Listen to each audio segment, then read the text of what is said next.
ಹರಿಕಥಾಮೃತ ಸಾರ ಗುರುಗಳ ಕರುಣದಿಂದ ಪನಿತು ಪೇಳುವೆ ಪರಮ ಭಗವದ್ಭಕ್ತರಿದನಾದರದಿ ಕೇಳುವುದು. ಕಡು ಕರುಣೆ ನೀನೆಂದರಿದು ಹೇರೊಡಲ ನಮಿಸುವೆ ನಿನ್ನೆಡೆಗೆ ಬೆಂಬಿಡದೆ ಪಾಲಿಸು ಪರಮ ಕರುಣಾ ಸಿಂಧು ಎಂದೆಂದು. ನಡು ನಡುವೆ ಬರುತ್ತೆಪ್ಪ ವಿಘ್ನವ ತಡೆದು ಭಗವನ್ನಾಮ ಕೀರ್ತನೆ ನುಡಿದು ನುಡಿಸೆನ್ನಿಂದ ಪ್ರತಿ ದಿವಸದಲ್ಲಿ ಮರೆಯದಲೇ. ಹರಿಭಕ್ತಿ ಸಾರದಲ್ಲಿ 59ನೇ ಪದ್ಯ. ಹಲವು ಕರ್ಮಗಳಿಂದ ಮೂತ್ರದ ಬಿಲಗಳಲ್ಲಿ ಸಂಚರಿಸಿ ಪದವಿಯ ಫಲವ ಕಾಣದೆ ಹೊಲವು ತಪ್ಪಿದೆ ನೆನ್ನ ದೇಹದಲ್ಲಿ. ಒಲಿದು ನೀನಿರೆ ನಿನ್ನ ಸಲುಗೆಯ ಒಲುಮೆಯಲ್ಲಿ ಬರೆಸೆಳೆವೆ ಮುಕ್ತಿಯ ಲಲನೇನು ತಳುವೆಲ್ಲ ರಕ್ಷಿಸು ನಮ್ಮ ನನವರತ. ಪರಮಾತ್ಮ ಹಿಂದೆ ಮಾಡಿದ ಬಗೆ ಬಗೆಯ ಕರ್ಮಗಳಿಂದಾಗಿ ಅನೇಕ ಯೋನಿಗಳಲ್ಲಿ ಜನಿಸಿ ಬರುವ ನಾವು ಮುಂದೆ ದಾರಿಯನ್ನಾಗಲಿ ಅದರ ಪರಿಣಾಮವನ್ನಾಗಲಿ ಕಾಣದೆ ದಾರಿ ತಪ್ಪಿದ್ದೇನಪ್ಪ. ನನ್ನ ದೇಹದಲ್ಲಿ ನೀನು ಒಲಿದು ನೆಲೆಸಿರುವಾಗ ನಿನ್ನ ಅನುಗ್ರಹದ ಬಲದಿಂದ ನಾನು ಮುಕ್ತಿಯನ್ನು ಪಡಿತೇನೆ, ತಡ ಮಾಡೇನು. ಅಂತಹ ಕರುಣಾಳುವಾದ ಪರಮಾತ್ಮ ನೀನು ನಮ್ಮನ್ನು ಸದಾ ರಕ್ಷಿಸು ಅಂತ ಹೇಳ್ತಾ ಇದ್ದಾರೆ. ಸಾಧನೆ ಪೂರೈಸುವ ಮುನ್ನ ಈ ಜೀವ ಅನೇಕ ಯೋನಿಗಳಲ್ಲಿ ಹುಟ್ಟುತ್ತಲೇ ಇರುತ್ತೆ. ಅವನಿಗೆ ಉದ್ಧಾರದ ಹಾದಿ ಕಾಣುವುದು ಬಹಳ ಕಷ್ಟ. ಆದ್ದರಿಂದಾಗಿ ತಪ್ಪು ದಾರಿ ಹಿಡಿಯುವುದು ಸಹ ನಿಶ್ಚಿತ. ಆದರೆ ಪರಮಾತ್ಮ ವಲಯದಲ್ಲಿ ಮುಕ್ತಿಯು ಸಿಗುವುದು ನಿಶ್ಚಿತ ಅಂತ ಹೇಳ್ತಾ ಇದ್ದಾರೆ.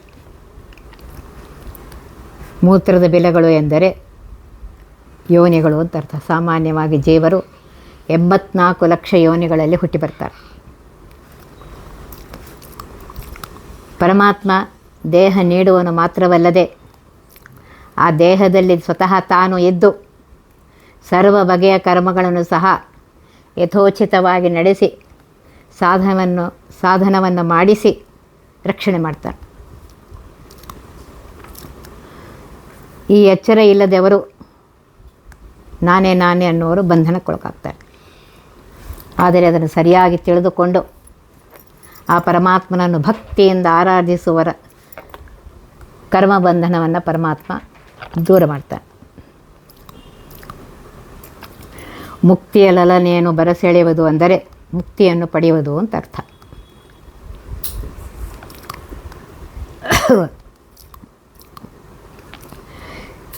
ವಿಹಿತ ಕರ್ಮಗಳನ್ನು ಶಾಸ್ತ್ರೋಕ್ತ ರೀತಿಯಲ್ಲಿ ಸರಿಯಾಗಿ ಆಚರಿಸಿ ಪ್ರತಿಫಲವನ್ನು ಬಯಸದೆ ಶ್ರೀಕೃಷ್ಣಾರ್ಪಣ ಬುದ್ಧಿಯಿಂದ ಪರಮಾತ್ಮನಿಗೆ ಸಮರ್ಪಿಸಿದಲ್ಲಿ ಅದು ಅಪರೋಕ್ಷ ಜ್ಞಾನಕ್ಕೆ ಕಾರಣವಾಗುತ್ತೆ, ಮುಂದೆ ಮುಕ್ತಿ ಬರುತ್ತೆ ಅಂತ ಹೇಳಿ ಶಾಸ್ತ್ರಗಳಲ್ಲಿ ಬಂದಿದೆ. ಸಾಧನೆಯ ಪ್ರತಿ ಹಂತದಲ್ಲೂ ಆ ಪರಮಾತ್ಮನ ಅನುಗ್ರಹ ಅತ್ಯಂತ ಅಗತ್ಯವಾಗಿದೆ. ಮುಖ್ಯವಾಗಿ ಮುಕ್ತಿ ಲಭಿಸುವುದು ಪರಮಾತ್ಮನ ಅನುಗ್ರಹದಿಂದಲೇ. ಇದನ್ನು ಸರಿಯಾಗಿ ತಿಳ್ಕೋಬೇಕು. ಅದನ್ನೇ ಇಲ್ಲಿ ಒಲುಮೆ ಅನ್ನುವ ಶಬ್ದದಿಂದ ಸೂಚಿಸ್ತಾ ಇದ್ದಾರೆ ದಾಸರು.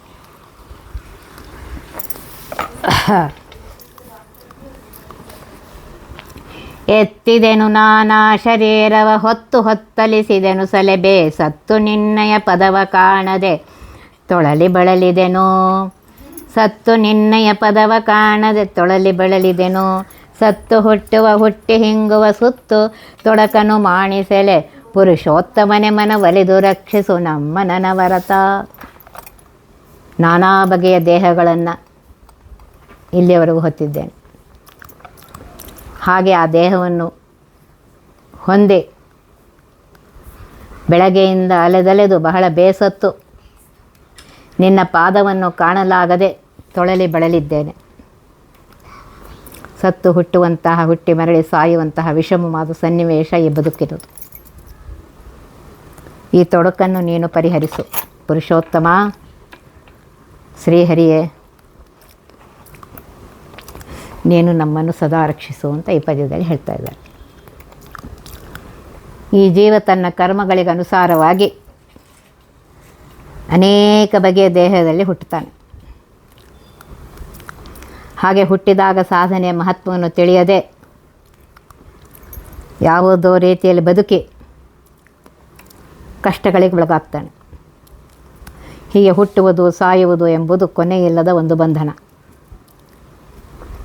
ಅಂತಹ ಬಂಧನವನ್ನು ಪರಿಹರಿಸಬೇಕು ಅಂಥೇಳಿ ಇಲ್ಲಿ ಪರಮಾತ್ಮನಲ್ಲಿ ಪ್ರಾರ್ಥನೆ ಮಾಡ್ತಾ ಇದ್ದಾರೆ.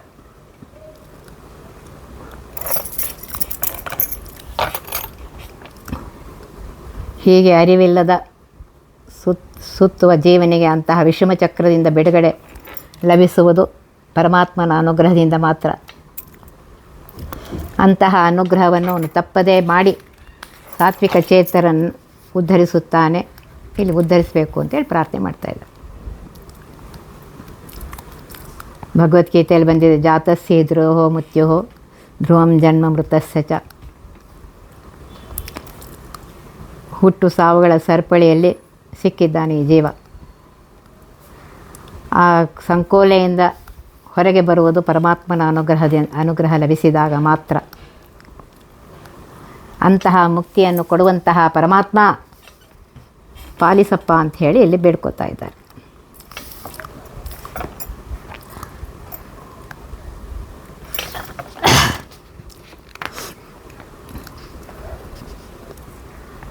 ಆದ್ದರಿಂದ ಪುರುಷೋತ್ತಮ ಅಂತ ಹೇಳ್ತಾ ಇದ್ದಾರೆ. ಪರಮಾತ್ಮನ ವಿಶೇಷ ನಾಮಗಳಲ್ಲಿ ಒಂದು 24 ಕೇಶವ ನಾಮಗಳಲ್ಲಿ ಅದು ಒಂದಾಗಿದೆ. ವಿಷ್ಣು ಸಹಸ್ರನಾಮದಲ್ಲಿಯೂ ಬಂದಿದೆ ಈ ಹೆಸರು. ಶ್ರೀಧರ ಪುರುಷೋತ್ತಮ ಅಂತ ಭಗವದ್ಗೀತೆಯಲ್ಲೂ ಬಂದಿದೆ. ಪುರುಷೋತ್ತಮ ಅಂತಂದರೆ ಸರ್ವೋತ್ತಮನಾಗಿರುವಂತಹ ಪರಮಾತ್ಮ ಅಂತ ಹೇಳ್ತಾ ಇದ್ದಾರೆ. ಮಾಣಿಸು ಅಂದರೆ ಪರಿಹರಿಸಪ್ಪ, ತಪ್ಪಿಸು. ಸಮಸ್ತ ಚೇತನ ಪ್ರಪಂಚವು ಕ್ಷರ ಅಕ್ಷರ ಎಂಬುದಾಗಿ 2 ಬಗೆ ಇದೆ. ಕ್ಷರರು ಚೇತನರು ಅಂದರೆ ಬ್ರಹ್ಮಾದಿ ಸಮಸ್ತ ಜೀವನ ರಾಶಿಗಳು. ಅಕ್ಷರ ಚೇತನ ಪ್ರಕೃತಿ ಅಭಿಮಾನಿ ದೇವತೆಯಾದ ಮಹಾಲಕ್ಷ್ಮಿ. ಈ ಇಬ್ಬರೂ ಪುರುಷರಿಗಿಂತ ಮಿಗಿಲಾದವನು ಸರ್ವೋತ್ತಮನಾದವನು ಪುರುಷೋತ್ತಮ. ಅವನೇ ಶ್ರೀಹರಿ ಅಂತ ಹೇಳ್ತಾ ಇದ್ದಾರೆ ಈ ಪದ್ಯದಲ್ಲಿ. ಇಂದು ಈ ಜನ್ಮದಲ್ಲಿ ನೀನೇ ಬಂದು ಹಿಂದಣ ಜನ್ಮದಲ್ಲಿ ಬಳಿಸೊಂದು ಮುಂದಣ ಜನ್ಮ ಕಧಿಪತಿಯಾಗಿರುತ್ತಿರಲು ಎಂದಿಗೂ ಎನಗೆಲ್ಲ ತನು ಸಂಬಂಧ ನಿನ್ನದು ಎನಗೆ ನೀಗತಿಯೆಂದು ಭಿನ್ನಯಿಸಿದೆನು ರಕ್ಷಿಸೋ ನಮ್ಮ ನನವರತ. ಈಗ ಈ ಜನ್ಮದಲ್ಲಿ ನೀನೇ ಬಂದು ಹಿಂದಿನ ಜನ್ಮದಲ್ಲಿ ಬಳಿಯಿದ್ದು ಮುಂದಿನ ಜನ್ಮಕ್ಕೂ ಅಧಿಪತಿಯಾಗಿರುತ್ತಿರುವವನು ನೀನೇ. ಹೀಗಿರುವಾಗ ಎಂದಿಗೂ ನನಗೆ ದೇಹ ಸಂಬಂಧ ಇಲ್ಲ, ನಿನ್ನ ಸಂಬಂಧ ಮಾತ್ರ ಇರೋದು.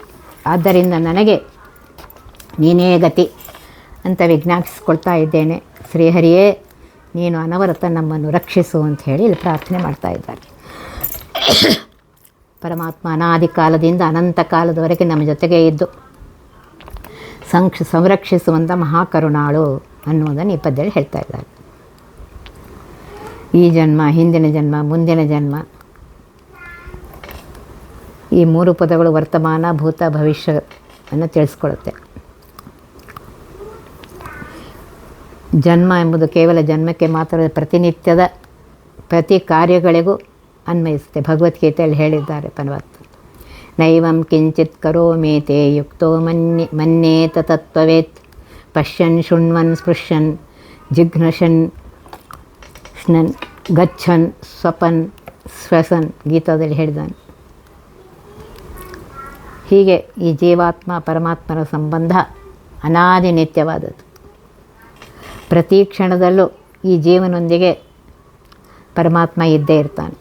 ಇದ್ದು ರಕ್ಷಣೆ ನೀಡುವಂತಹ ಪರಮ ಕರುಣಾಳುವಾಗಿದ್ದಾನೆ ಪರಮಾತ್ಮ.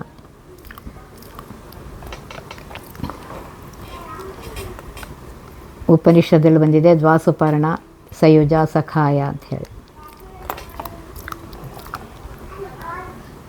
ಹಿಂದೆ ಅನೇಕ ಯೋನಿಗಳ ಬಂದು ನೊಂದೆ ನಾನು ಅಂತ ಹೇಳ್ತಾ ಇದ್ದಾರೆ. ಆ ಇಂದು ಭವದ ಬಂಧ ಬೆಳೆಸೋ ತಂದೆ ಗೋವಿಂದ ಅಂತ ಕೇಶವನಾಮದಲ್ಲಿ ಬಂದಿದೆ. ಅದನ್ನೇ ಇಲ್ಲಿ ಹೇಳ್ತಾ ಇದ್ದಾರೆ.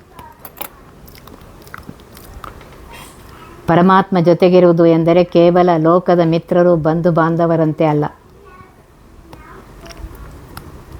ಅಲ್ಲಿರುವುದು ಸರ್ವ ರೀತಿಯ ಸ್ವಾಮಿಯಾಗು ಎಂಬುದನ್ನು ಅಧಿಪತಿಯಾಗಿ ಅನ್ನುವ ಶಬ್ದದಿಂದ ಹೇಳ್ತಾ ಇದ್ದಾರೆ.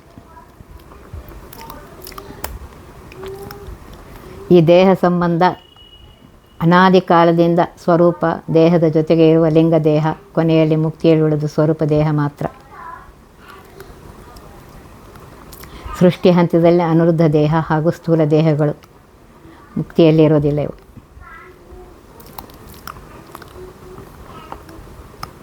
ಲಿಂಗ ದೇಹವಂತೂ ಭಂಗವೇ ಆಗಿರುತ್ತೆ. ಆದ್ದರಿಂದ ಬಾಹ್ಯ ದೇಹ ಸಂಬಂಧ ನಿತ್ಯವಾದುದಲ್ಲ. ಹೀಗೆ ಅನಿತ್ಯ ಇರುವುದರಿಂದ ಪರಮಾತ್ಮನ ಸಂಬಂಧ ಮಾತ್ರ ಎಂದೂ ಯಾವತ್ತೂ ಬಿಡಲಾಗದು, ನಿತ್ಯ ಸಂಬಂಧ. ಅದಕ್ಕೆ ದಾಸರು ಒಂದು ಕಡೆ ತೊರೆದು ಜೀವಿಸಬಹುದೇ ಹರಿ ನಿನ್ನ ಚರಣಗಳ ಅಂಥೇಳಿ.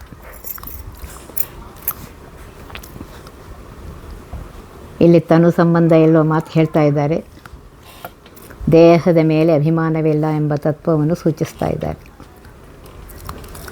ಹೀಗೆ ದೇಹದ ಅಭಿಮಾನ ತೊರೆದವರಿಗೆ ಬ್ರಹ್ಮಜ್ಞಾನ ಸಿದ್ಧಿಸುತ್ತದೆ. ಪರಮಾತ್ಮನ ಅನುಗ್ರಹವಾಗಿ ಮುಕ್ತಿ ಸಿಕ್ಕತ್ತೆ. ಅದರಿಂದ ಪರಮಾತ್ಮನೇ ಸ್ವತಂತ್ರ ಕರ್ತ, ಈ ಜೀವ ಯಾವಾಗಲೂ ಅವನ ಅಧೀನ ಅನ್ನೋದನ್ನು ತಿಳ್ಕೋಬೇಕು. ಹೀಗೆ ಮಮಕಾರದೊಂದಿಗೆ ಅಹಂಕಾರವನ್ನು ಬಿಡಬೇಕು ಅಂತ ಹೇಳ್ತಾ ಇದ್ದಾರೆ.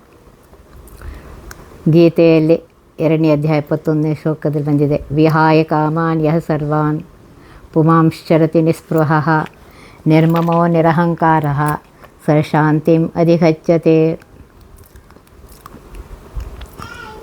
ಹೀಗೆ ಪರಮಾತ್ಮನ ನಿತ್ಯ ಸಂಬಂಧವನ್ನು, ಅವನ ಸ್ವಾಮಿತ್ವವನ್ನು ತಿಳ್ಕೊಂಡು ಸದಾ ಅವನನ್ನು ಪ್ರಾರ್ಥಿಸ್ತಾ ಇರಬೇಕು.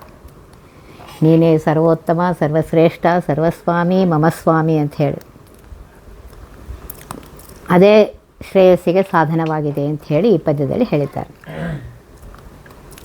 ದ್ವಾದಶ ಸ್ತೋತ್ರದ ಬಂದ ಹರಿರೇವ ಪರೋ ಹರಿರೇವ ಗುರು ಹರಿರೇವ ಜಗತ್ಪಿತೃ ಮಾತೃಗತಿ, ಅದನ್ನೇ ಈ ಪದ್ಯದಲ್ಲಿ ಹೇಳ್ತಾ ಇದ್ದಾರೆ ದಾಸರು.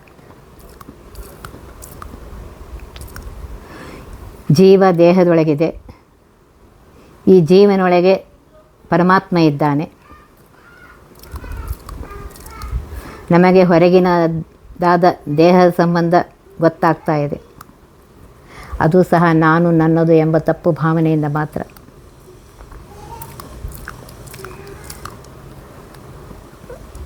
ಜೀವನೊಳಗೆ ನೆಲೆಸಿರುವ ದೇಹ ನಿತ್ಯನಾದವನು, ನಿತ್ಯನಾದ ಜೀವನ ನಿತ್ಯ ಸಂಬಂಧ ಇರುವುದು ಜಡವಾದ ಈ ದೇಹದೊಂದಿಗೆ ಅಲ್ಲ, ಪರಮನಿತ್ಯನಾದ ಪರಮಾತ್ಮನೊಂದಿಗೆ ಮಾತ್ರ ಅನ್ನುವ ತತ್ವವನ್ನು ಇದು ಹೇಳ್ತಾ ಇದ್ದಾರೆ. ಅದನ್ನೇ ಒಂದು ಕಡೆ ಹೇಳ್ತಾರೆ, ನನ್ನಿಂದ ನಾನೇ ಜನಿಸಿ ಬಂದೇನೇ ದೇವ, ನಿನ್ನ ಪ್ರೇರಣೆಯಿಂದ ನಡೆದು ನುಡಿದ ಮೇಲೆ ನಿನ್ನದು ತಪ್ಪೋ ಎನ್ನದು ತಪ್ಪೋ ಅಂತ ಹೇಳ್ತಾರೆ. ಜನನಿಯ ಜಠರದಿ ನವಮಾಸವು ಘನದಿ ನೀ ಪೋಷಿಸುತ್ತೀರೆ, ನಾನು ಜನಿಸಲಾರನು ಏನೇ, ತಾಯಿಯ ಹೊಟ್ಟೆಯಲ್ಲಿ ರಕ್ಷಿಸಿದವನು ನೀನೇನಪ್ಪ, ಹೊರಗೆ ಕರ್ಕೊಂಬಂದವನು ನೀನೇ, ಮುಂದೆ ರಕ್ಷಣೆ ಮಾಡಿದವನು ನೀನೇ, ಎಲ್ಲ ನೀನೇ ಮಾಡ್ತಾ ಇದ್ದಿ ಪರಮಾತ್ಮ, ನನ್ನ ತಪ್ಪುಗಳನ್ನು ಎಣಿಸದೆ ಕಾಯಪ್ಪ ಅಂತ ಹೇಳಿ ಬೇಡ್ಕೋತಾ ಇದ್ದಾರೆ. ಇನ್ನೊಂದು ಪದ್ಯದಲ್ಲಿ ಹೇಳ್ತಾರೆ, ತನು ನಿನ್ನದು ಜೀವ ನಿನ್ನದು ರಂಗ, ಅನುದಿನದಲ್ಲಿ ಬಾಹ ಸುಖ ದುಃಖ ನಿನ್ನದಯ. ಸವಿನುಡಿ ವೇದ ಪುರಾಣ ಶಾಸ್ತ್ರಗಳ ಕಿವಿಯಿಂದ ಕೇಳುವ ಕಥೆ ನಿನ್ನದು, ಕಣ್ಣಿನಿಂದ ನೋಡುವ ರೂಪ, ಆ ನೋಡುವ ನೋಟ ನಿನ್ನದೇ ಅಪ್ಪ. ಜಿಹ್ವೆಯಿಂದ ರಸ ಸೇವಿಸ್ತೇನೆ, ಅದು ನಿನ್ನದೇ, ನಿನ್ನ ಅನುಗ್ರಹದಿಂದಲೇ.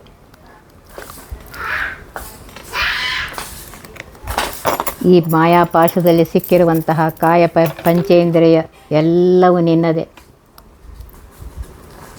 ಅದರಿಂದ ಕೇಶವರಾಯ, ನಿನ್ನನ್ನು ಬಿಟ್ಟರೆ ಸ್ವತಂತ್ರರು ಯಾರೂ ಇಲ್ಲ, ನೀನೇ ಸರ್ವತಂತ್ರ ಸ್ವತಂತ್ರ.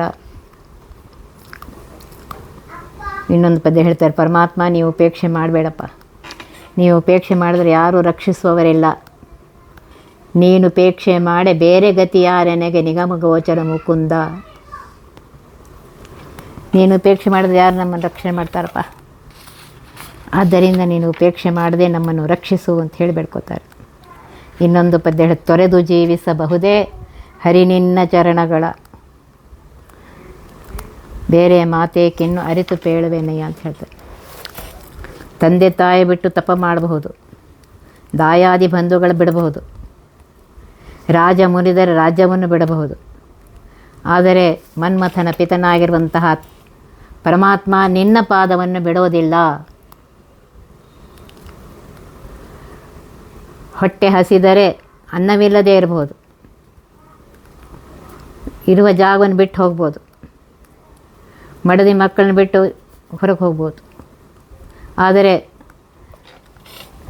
ಸಮುದ್ರಶಾಹಿ ಆಗಿರುವಂಥ ಹೇ ಪರಮಾತ್ಮ ನಿನ್ನ ಪಾದಗಳನ್ನ ಬಿಟ್ಟು ಇರಲಿಕ್ಕಾಗಲ್ಲ. ಎಷ್ಟು ಸುಂದರವಾಗಿ ಹೇಳ್ತಾ ಇದ್ದಾರೆ ನೋಡಿ.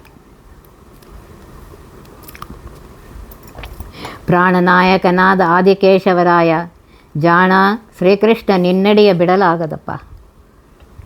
ಪ್ರಾಣದೇವರ ತಂದೆಯಾಗಿರುವಂತಹ, ಜಗತ್ತಿಗೆ ಸ್ವಾಮಿಯಾಗಿರುವಂತಹ, ಸರ್ವೋತ್ತಮನಾಗಿರುವಂತಹ ಶ್ರೀಕೃಷ್ಣ ನಿನ್ನ ಪಾದವನ್ನು ಬಿಡಲಿಕ್ಕಾಗೋದಿಲ್ಲ.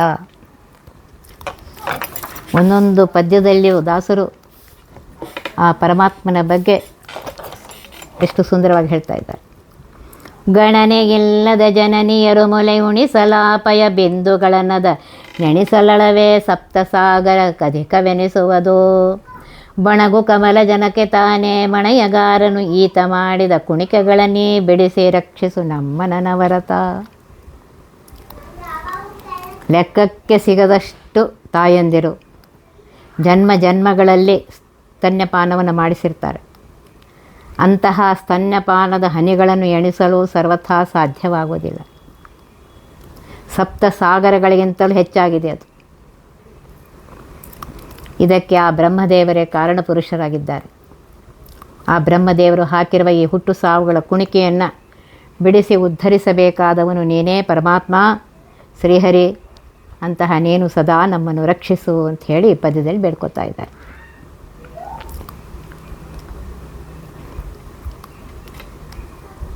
ಜೀವನ ಹುಟ್ಟು ಸಾವುಗಳ ಬಗ್ಗೆ ಇಲ್ಲಿ ಹೇಳ್ತಾ ಇದ್ದಾರೆ ಪದ್ಯದಲ್ಲಿ. ಅನೇಕ ಜನ್ಮಗಳಿಗಾಗಲೇ ಬಂದುಬಿಟ್ಟಿದೆ. ಆ ಎಲ್ಲ ಜನ್ಮದಲ್ಲಿ ತಾಯಿಯ ಹಾಲನ್ನು ಕುಡಿದರೆ ಆ ತಾಯಿಯ ಹಾಲು ಏನು ಸಿಗದೆ ಲಕ್ಷಕ್ಕೆ ಬರೋದಿಲ್ಲ ಅಂತ ಹೇಳ್ತಾರೆ. 84 ಲಕ್ಷ ಯೋನಿಯಲ್ಲಿ ಹುಟ್ಟಿ ಬಂದಿದೆ, ಪುರಾಣದಲ್ಲಿ ಬಂದಿದೆ.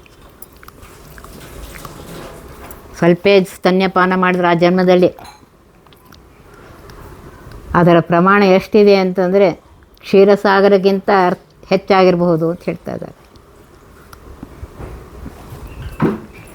ಈ ರೀತಿಯಾದ ಸೃಷ್ಟಿ ಕಾರ್ಯವನ್ನು ಮಾಡುವವರು ಬ್ರಹ್ಮದೇವರು ಎಂಬುದನ್ನು ಮಣೆಯಗಾರನು ಅನ್ನೋ ಶಬ್ದದಿಂದ ಹೇಳ್ತಾ ಇದ್ದಾರೆ. ಬ್ರಹ್ಮದೇವರನ್ನು ಬಣಗು ಎಂದಿರುವುದು ಅವರಿಂದ ಬಂದಿರುವ ದೇಹಗಳ ಬಗ್ಗೆ ವಿರಕ್ತಿಯ ಮಾತೇ ಹೊರತು ಅವರನ್ನು ನಿಂದಿಸುವ ಭಾವದಿಂದ ಅಲ್ಲ ಅಂತ ಹೇಳ್ತಾ ಇದ್ದಾರೆ. ಮಣೆಯಗಾರ ಅಂದರೆ ಪಾರುಪತ್ಯಗಾರ, ಕಾರಣ ಪುರುಷ. ಕುಣಿಕೆಗಳು ಅಂತಂದರೆ ಕಗ್ಗಂಟುಗಳು, ಬಿಡಿಸಲಾರದಂಥ ಕಗ್ಗಂಟುಗಳು. ಈ ದೇಹದ ಬಂಧನ ಅದೆಷ್ಟು ಅಗಾಧವಾಗಿದೆ, ಗಾಢವಾಗಿದೆ ಅಂತಂದರೆ ಅದನ್ನು ಇಲ್ಲಿ ಕುಣಿಕೆ ಅನ್ನೋ ಶಬ್ದದಿಂದ ಹೇಳ್ತಾ ಇದ್ದಾರೆ. ದೇಹ ಕೊಡುವ ಕಾರ್ಯ ಬ್ರಹ್ಮದೇವರಾದರೂ ಮೂಲ ಬಂಧ ಮಾತ್ರ ಭಗವಂತನ ಅಧೀನವಾಗಿದೆ. ಆದ್ದರಿಂದ ಅದರ ಅದರಿಂದ ಬಿಡುಗಡೆ ಹೊಂದಬೇಕಾದ್ರೆ ಭಗವಂತನ ಅನುಗ್ರಹವೇ ಬೇಕು. ಅದನ್ನು ಇಲ್ಲಿ ಕುಣಿಕೆಗಳನ್ನೇ ಬಿಡಿಸು ಅಂತ ಹೇಳ್ತಾ ಇದ್ದಾರೆ. ಒಂದು ಕಡೆ ಶ್ರೀಮದಾಚಾರ್ಯ ಹೇಳ್ತಾರೆ, ಬಂಧಕೋ ಭವಪಾಶೇನ ಭವಪಾಶ್ಚಾಶ್ಚ ಮೋಚಕಃ. ಪರಮಾತ್ಮ ನೀನೇ ನಮ್ಮನ್ನು ಬಂಧನದಲ್ಲಿ ಹಾಕುವನು ನೀನೇ, ಅದರಿಂದ ಬಿಡಿಸುವವನು ನೀನೇನಪ್ಪ ಅಂಥೇಳಿ ಹೇಳ್ತಾ ಇದ್ದಾರೆ. ಅದನ್ನೇ ಈ ಪದ್ಯದಲ್ಲಿ ಹೇಳ್ತಾ ಇದ್ದಾರೆ. ಲೇಸ ಕಾಣೆನು ಜನನ ಮರಣದಿ ಘಾಸಿಯಾದೆನು ನೊಂದೆನ ಕಟ, ಲೇಸೆನಿಸಿ ನೋಡಲು ಪರಾತ್ಪರ ವಸ್ತು ನೀನಾಗೆ. ನೀ ಸಲಹುವನಲ್ಲವೇ ಕರುಣಾ ಸಮುದ್ರನು ನೀನಿರಲು, ಕಮಲಾಸನನ ಹಂಗೇಕೆ ರಕ್ಷಿಸು ನಮ್ಮ ನನವರತ. ಜನನ ಮರಣಗಳ ರೂಪದ ಸಂಸಾರದಿಂದ ಒಳಿತಾಗುವುದು ಸಾಧ್ಯವಿಲ್ಲ. ಬದಲಿಗೆ ಅದರಿಂದ ಲಭಿಸುವುದು ನೋವು ಮಾತ್ರ. ಆದ್ದರಿಂದ ನಾನು ನೊಂದಿರುವೆ ಅಪ್ಪ. ಅಯ್ಯೋ, ಸರಿಯಾದ ರೀತಿಯಲ್ಲಿ ವಿಚಾರ ಮಾಡಿದಾಗ ಪರಾತ್ಪರ ವಸ್ತು ನೀನೇ ಎಂಬುದು ಮತ್ತು ನೀನೇ ಸರ್ವತ್ರ ನೆಲೆಸಿದ್ದು ರಕ್ಷಕನಾಗಿರುವನು ಎಂಬುದು ತಿಳಿಯುತ್ತದಲ್ಲೇನಪ್ಪ. ನೀನು ಕರುಣಾಸಮುದ್ರನಾಗಿದೆ. ಇಂತಹ ನಿನ್ನ ರಕ್ಷಣೆ ಇರುವಾಗ ಬ್ರಹ್ಮದೇವರ ಹಂಗಿಗೆ ಕಾರಣವಿಲ್ಲ. ಪರಮಾತ್ಮ ಶ್ರೀಹರಿ ನೀನೇ ನಮ್ಮನ್ನು ಸದಾ ರಕ್ಷಿಸು ಅಂಥೇಳಿ ಪ್ರಾರ್ಥನೆ ಮಾಡ್ಕೋತಾರೆ. ಇಲ್ಲಿ ಹೇಳ್ತಾ ಇದ್ದಾರೆ ಸಂಸಾರದಲ್ಲಿ ಸುಖವಿಲ್ಲ, ಅದರಿಂದ ಬಿಡುಗಡೆ ಆದಾಗಲೇ ಸುಖ ಸಿಕ್ಕತ್ತೆ.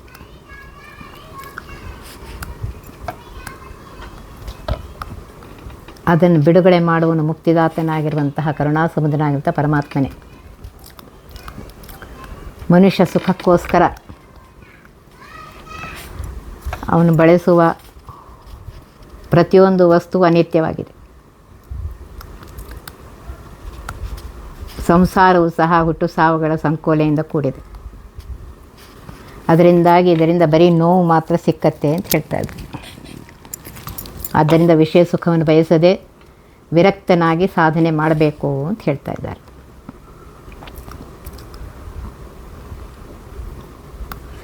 ಅಂತಹ ಲೇಸನ್ನು ಕೊಡುವುದಕ್ಕೆ ಪರಾತ್ಪರ ವಸ್ತುವಿಗೆ ಮಾತ್ರ ಸಾಧ್ಯ. ಆ ಪರಾತ್ಪರ ಅಂತಂದರೆ ಅತಿ ಶ್ರೇಷ್ಠವಾದ ವಸ್ತುಗಿಂತಲೂ ಮಿಗಿಲಾದ ಪರಮಶ್ರೇಷ್ಠ ವಸ್ತು ಅಂತ ಅರ್ಥ. ಅಂತಹ ಪರಾತ್ಪರನಾದವನು ಪರಮಾತ್ಮ ಒಬ್ಬನೇ. ಅವನು ಕರುಣಾ ಸಮುದ್ರ. ಅವನು ಒಲಿದಾಗ ಮಾತ್ರ ಸಂಸಾರ ಬಂಧನವು ಪರಿಹಾರವಾಗಿ ಶಾಶ್ವತವಾದ ಸುಖ ಸಿಕ್ಕತ್ತೆ. ಇದು ಹರಿಸರ್ವೋತ್ತಮತ್ವವನ್ನು ಸಾರುವಂತಹ ಸಕಲ ಶಾಸ್ತ್ರವಚನಗಳನ್ನು ಆಧರಿಸಿದ ಮಹಾಪ್ರಮೇಯವಾಗಿದೆ ಅಂತ ಹೇಳ್ತಾ ಇದ್ದಾರೆ. ಪರಮಾತ್ಮನ ಕರುಣೆ ಸೀಮಿತ ಸಂಖ್ಯೆಯ ಜನರನ್ನು ಸಲಹುವ ಮಿತಿಯನ್ನು ಹೊಂದಿಲ್ಲ. ಅನಾದಿ ಕಾಲದಿಂದ ಅನಂತ ಕಾಲದವರೆಗಿನ ಸಕಲ ಸುಜೀವಿಗಳನ್ನು ಲೀಲಾಜಾಲವಾಗಿ ಉದ್ಧಾರ ಮಾಡುವಷ್ಟು ಅಪಾರವಾಗಿದೆ. ಅದನ್ನೇ ಕರುಣಾ ಸಮುದ್ರ ಅಂತ ಅನ್ನುವ ಶಬ್ದದಿಂದ ಹೇಳ್ತಾ ಇದ್ದಾರೆ. ಮುಕ್ತಿ ಲಭಿಸಿದ ಮೇಲೆ ಮತ್ತೆ ಈ ಸಂಸಾರದಲ್ಲಿ ಹುಟ್ಟಿ ಬರುವ ಪ್ರಸಂಗ ಇಲ್ಲ. ಅದನ್ನೇ ಇಲ್ಲಿ ಕಮಲಾಸನ ಹಂಗೇಕೆ ಅಂತನ್ನೋ ಶಬ್ದದಿಂದ ಹೇಳ್ತಾ ಇದ್ದಾರೆ. ಕಮಲಾಸನ ಅಂದರೆ ಬ್ರಹ್ಮದೇವರು. ಬ್ರಹ್ಮದೇವರ ಕೆಲಸ ಸೃಷ್ಟಿ ಕಾರ್ಯ. ಮುಕ್ತರಾದವರಿಗೆ ಸೃಷ್ಟಿಯ ಪ್ರಸಂಗವೇ ಇಲ್ಲ. ಆದ್ದರಿಂದ ಅವರ ಹಂಗು ಅನಗತ್ಯ ಅಂತ ಇಲ್ಲಿ ಹೇಳ್ತಾ ಇದ್ದಾರೆ.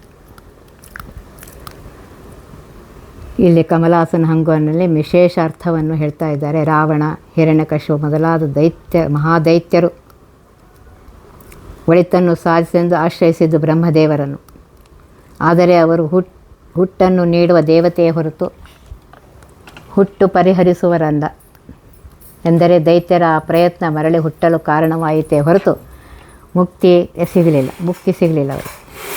ಪರಮಾತ್ಮನೊಬ್ಬನೇ ಹುಟ್ಟು ಸಾವುಗಳ ಈ ಸಂಕೋಲೆಯಿಂದ ನಮ್ಮನ್ನು ಪರಿಹಾರ ಮಾಡಿ ಸಂಸಾರವನ್ನು ಪರಿಹಾರ ಮಾಡುವಂತಹ ಸರ್ವೋತ್ತಮನಾದ ದೇವತೆ. ಆದ್ದರಿಂದ ವಿವೇಕಿಗಳು ಆ ಸರ್ವೋತ್ತಮನಾದ ಪರಮಾತ್ಮನನ್ನೇ ಆಶ್ರಯಿಸಬೇಕು ಅಂತ ಹೇಳ್ತಾ ಇದ್ದಾರೆ.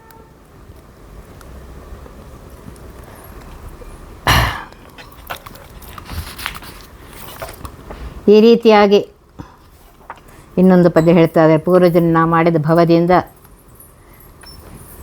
ಇನ್ನೊಂದು ಪದ್ಯದಲ್ಲಿ ಹೇಳಿದ್ದಾರೆ ದಾಸರು. ಇಲ್ಲಿ ಹುಟ್ಟಿ ಬಂದಿದ್ದೇನಪ್ಪ, ಕರುಣಾಸಮುದ್ರನಾಗಿರುವಂತಹ ಪರಮಾತ್ಮ ನೀನೇ ನಮ್ಮನ್ನು ಕಾಯಬೇಕು ಅಂಥೇಳಿ ಹೇಳ್ತಾ ಇದ್ದಾರೆ.